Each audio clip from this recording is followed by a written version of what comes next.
today I want to talk about an issue I'm seeing here with this basement wall. And I get questioned about this all the time. So I want to kind of reiterate a few of the things that I tell my customers and things you can look for if you're buying a home with a wood basement. Okay, so let's start out with the wood basements became popular in the late 1970s. And you start seeing them start to pop up, again in the late 70s. They've been around longer than that, but for the most part in this area, that's where you start to see them come into effect.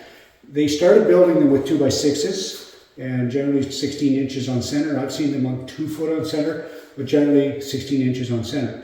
And the biggest problem with them in the early ones was that they tended to deflect and bow inward, and that's what I've done here to check this for my customers today. This isn't even the worst wall, but it happens to be where I can video by myself. So some of the weak points in these walls, again, 2x6 was really not robust enough lumber to keep the walls from pushing in when you backfill. Now, they didn't always push in immediately. I'd say probably in the first couple of years you start to see them push inward, and I see this type of bowing all the time. So the question is, will it get worse? When will it get worse? These are questions I can't answer. All I can say is that this house in particular is 50 years old, let's say, and it's the walls are bowed and moved, but they don't look like they moved recently. So it could have been, and I did question the homeowners, and they said it happened shortly after the home was built, because they built it.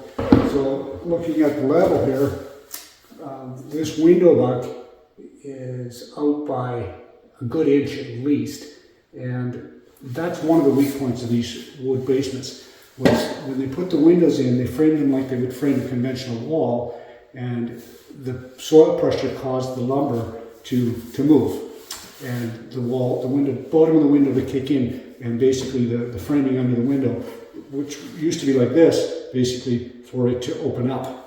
Okay, so that's one thing that happens with them. The other thing, irregardless of the windows, is that they tend to bow in the middle. This wall is not a very good example of that, but there is some movement here, but again, it's not a very good sense. This one, the wall is kind of on an angle for some reason, I'm not too sure why. But generally they bow in the middle, and I'll show that in another part of another video. The other thing they did was they tended to be nice and square and straight in the corners. So if I do that, well, this one's not too straight. Again, this is one wall that this seems to be a little weird, but they generally were straight in the corners, but then when you put the level on them this way, you can see that they pushed in. So just beyond the corner, a foot or so, they pushed in. And even the new ones have a certain amount of deflection, and I wouldn't say that that would be abnormal or uncommon. It's considered to be, it is what it is. There is some deflection, but we built them a lot stronger. We put clamps in the windows, hurricane style clamps, and that keeps the windows from moving. And we use 2x8s, bracing, and we just build them a lot stronger. So I'm not afraid of a wood basement, but the earlier ones did tend to deflect. And if it was more than 3 inches, I was told by an engineer, then it would be considered a structural defect. And I'll show you the other wall. So here's the front wall of this home, and it is more pronounced. And it's doing what I expect it to do for the most part. So you can see it's bowed in the middle.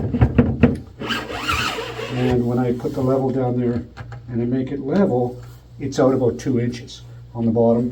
And then if I move straight up, same thing on the top, making it level, it's out about 1 inch. So this wall has done this, and I think it gets more pronounced right about here. So you can see what's happened there, and 2 inches. Sometimes I can find a piece of trim or something, I can put it on the wall and I can see it all in one piece. So 3/4 of an inch there, and this way here, this spot right here seems to be the worst. So I don't know how far out that is. Something like that. 1.5 inches. So they tend to bow this way, and they tend to bow in from the corners come in that way quickly. Generally what happens with wood basements as well, another comment I can make on these, they build the wall first. They put it on a concrete footing. Now the earlier ones, they put them on gravel. They were not good. They learned quickly that that was a bad idea. And then they pour the concrete floor up against a screed board against the wall, and that basically keeps the bottom of that wall from pushing in from the soil pressure. You can imagine if you just had a wood floor or nothing, that the soil pressure just wants to push that floor, push the bottom of that wall rather across the floor. And so that's what holds the bottom of the wall. Now the top of the wall, oftentimes what they did two different things.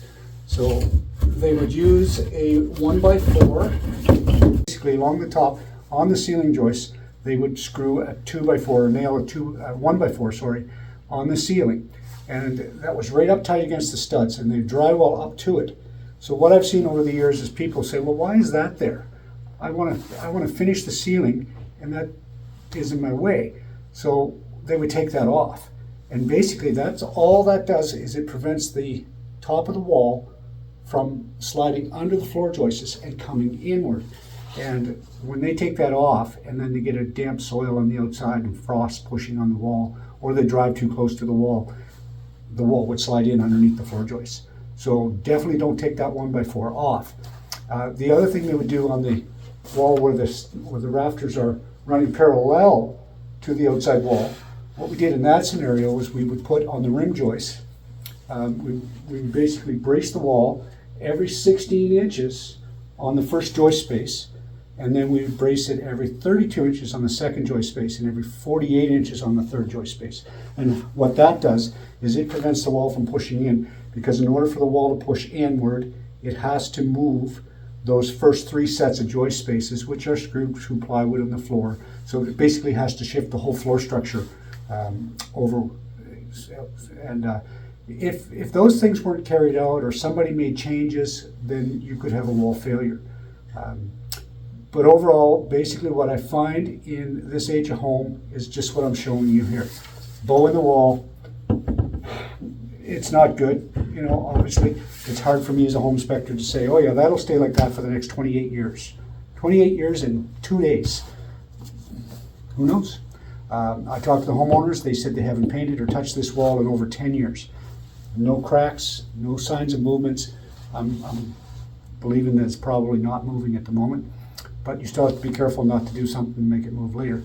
And one other thing that can happen to these is the bottom, if you put in a stud that had a big knot in it, the pressure on that stud basically would break and it pushed the drywall right out. So if you're looking down the wall and you see the drywall do that, you know that that's a broken stud.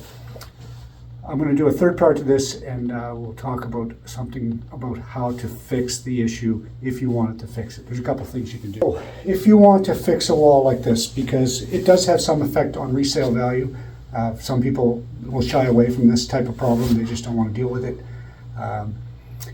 So what do you do? So there's a couple of ways you can fix a problem like this. I've seen a local contractor here fix these types of walls from the outside, which I've never seen before, and I think it's probably works quite well. He's found good success with doing it that way. So he digs it up on the outside, and he takes the plywood off the outside, and he puts fresh lumber next to the original lumber, and makes the outside of the wall nice and straight. But that really doesn't solve the problem of the inside wall being bowed. But if it's a finished wall, you don't want to mess with the inside of the building. In this case, the one I seen him do was a commercial building, and fixed it from the outside. He was able to re-waterproof it, put on new lumber, probably good for another 100 years, and very strong. So that's one way to do it. But most people are going to do it this way. If you want to, you could dig the outside of the wall up, and the wall will spring back a little bit when you take the pressure away. And then you could backfill it with a different type of material that gives it a little bit more flexibility. But once you've done that, you could also combine that with taking the drywall off the inside and sistering a fresh new piece of lumber beside the original.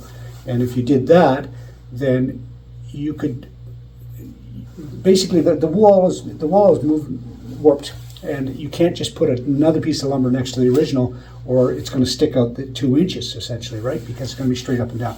So you have to scallop it out to some degree next to the original.